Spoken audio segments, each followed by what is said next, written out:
Rojo. Sih, saya gimana? tanya-tanya dulu. Ya, boleh. Gimana? Silakan duduk. Ketemu sahabat lama ini. Iya, selamat datang kembali lagi di. Jadi awal saya ketemu dengan Pak Padoli itu berawal dari diperkenalkanlah saya dari mitra dan sudah jadi sebuah keluarga. Itu dari SMK PGRI 2 Jombang yang mempertemukan antara saya dengan Pak Padoli. Di situ kita bertemu di Semarang di kantor saya dan kebetulan di kampus Setekom pertemuannya dia bercerita tentang sekolah saya begini Pak, begini. Kami sekolah itu ingin seperti ini. Nah, saya berpikir loh, oke, baik Pak, nanti kita melakukan kerjasamanya yang ingin seperti apa Pak Padoli harapkan. Nanti kami dari PT Bisnis Digital Ekonomi Top Locker akan mendampingi sampai all out sesuai dengan harapan Pak Padoli. Itu. Jadi di situ kita lama, baru kita kontak-kontakan lagi ketemu.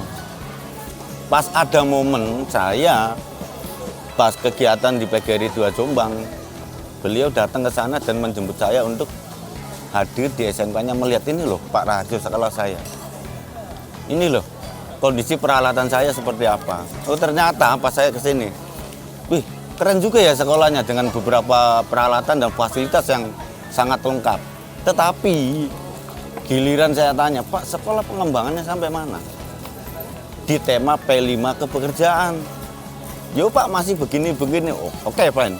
Dari situ akhirnya membuat yang namanya konsep bersama dan bagaimana sekolah menciptakan sebuah produk yang di mana lagi ujung-ujungnya nanti adanya industri di dalam sekolah sebagai implementasi pembelajaran terhadap peserta didik.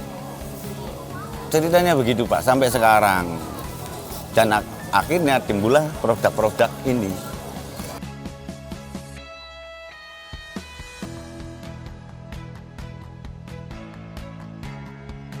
Saya termotivasi dari pertama kali datang ke SMK, melihat sarana dan fasilitas yang sangat lengkap. Sementara kok ini belum ada produk yang bisa dihasilkan. Itu. Akhirnya di pertemuan kemarin itu kan kita kan baru melaunching kantor cabang Top Locker di sini sebagai sarana untuk keterserapan peserta didik dalam hal kepekerjaan. Para alumninya agar terserap di industri. Dari situ Pak, akhirnya terus ini ujung-ujungnya pas membuka modul P5 kepekerjaan. Loh, ini sesuai dengan tema P5 kepekerjaan yang disinkronkan dengan layanan aplikasi Top Locker. Outputnya jelas dan harus diimplementasikan dan melihat kepala sekolah yang energik. Akhirnya saya memilih sekolah SMK CB dan menjadi pilot project untuk percontohan sekolah-sekolah lain. Gitu Pak.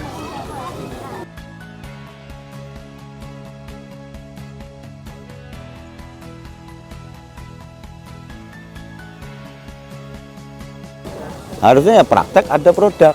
Kenapa? Menurutnya Pak Rojo. Bagi saya, ini kan SMK menciptakan anak-anak yang terampil dan handal. Karena salah satu dari situ anak akan mendapatkan sebuah pembelajaran yang di realnya seperti di industri. Itu sehingga daripada bahan praktek habis pakai dan langsung dibuang, akhirnya saya arahkan untuk bahan praktek itu menjadi bahan baku yang bisa menghasilkan sebuah produk-produk karya anak-anak dari SMK CB. Tujuannya apa? Salah satunya bisa menjadikan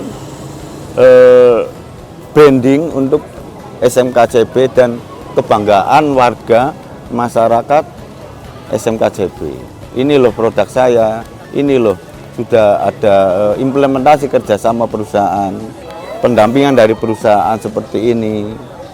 Itu tujuannya agar melatih anak-anak pada saat keluar dari SMK CB sudah dilatih dan mempunyai keterampilan lebih pada saat masuk di dunia usaha dan dunia industri atau di perusahaan gitu Pak.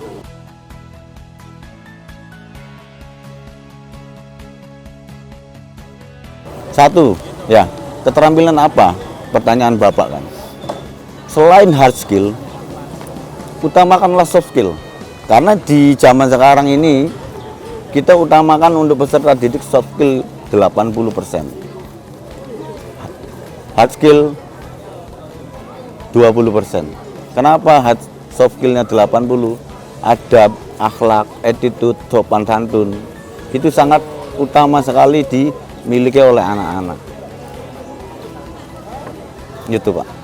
Kalau hard skill kan dengan kita melatih sesuatu hal yang baru dengan keinginan dan dilatih terus pasti akan bisa. Itu untuk hard skillnya ya Pak. Iya. Yang tadi Pak ya. Hah? Untuk soft skillnya yang tadi. Yang soft skillnya yang tadi. Nah dari soft skill setelah punya anak bagus, akhirnya kita merambah atau bergeser ke hard skill, melakukan proses pembelajarannya.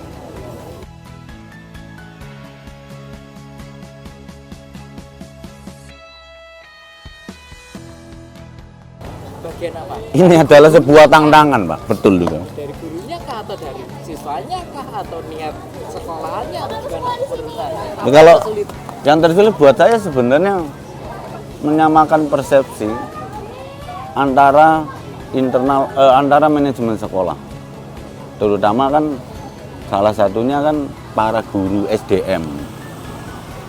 Karena sekarang ini kan SMK bukan SMA yang hanya belajar di ruangan, tetapi SMK kan lebih banyak anak itu praktek dan menghasilkan sebuah produk. Itu yang tantangan menyamakan persepsi, mensinkronkan antar mapel, baik mapel adaptif, normatif maupun produktif. Itu tantangan bagi saya. Karena tidak semua orang akan menyetujui.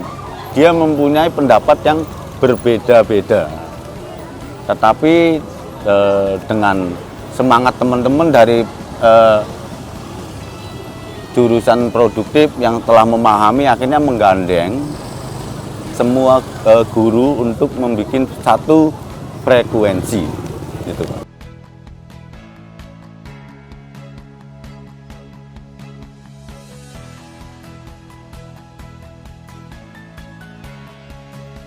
Ya, enggak.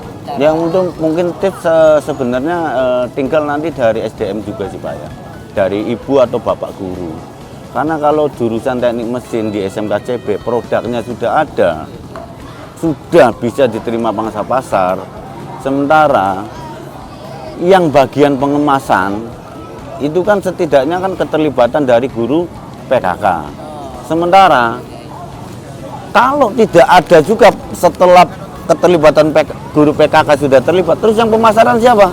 Tentunya kan ini kan guru kewirausahaan yang dimana anak diajarkan, ini loh, kamu ini sekolah sudah ada produk, sehingga guru mapel kewirausahaan mengajak, ayo kita bagaimana cara untuk berwirausaha itu dan bisa menciptakan anak-anak yang terampil dalam hal ini. Satu, untuk pengembangan produk dan penjualan ke masyarakat umum, baik ke marketplace dan yang lainnya.